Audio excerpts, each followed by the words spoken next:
இங்கே சினிமா உலகத்தில் நிறைய பேர் வந்து இந்த மாதிரி டிவோர்ஸ் கொடுத்துட்டு வராங்க. இந்த டிவோர்ஸ் கலாச்சாரம் எங்கிருந்து தொடங்கப்பட்டது? 85ல் ருக்மா பாய் என்ற ஒரு பெண் இந்த டிவோர்ஸை வந்து கொடுக்கப்பட்டது. காரணம், 11 வயசில் மேரேஜ் பண்ணி 19 வயசு உள்ள ஒரு ஆண்மகன் அவங்களுக்கு திருமணம் செய்து வச்சாங்க.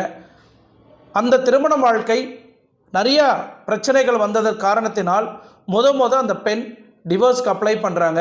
அன்றைக்கி இருந்த குயின்ஸ் விக்டோரியா அவர்கள் இந்த டிவோர்ஸை வந்து ஏற்றுக்கிட்டு இவங்க 2 பேரையும் செப்பரேட் பண்ணாங்க.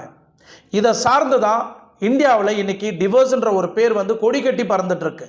ஸோ ஃப்ரெண்ட்ஸ், இன்றைக்கி ஜெயம் ரவி அவர்கள் எனக்கும் என்னோட மனைவிக்கும் டிவோர்ஸ்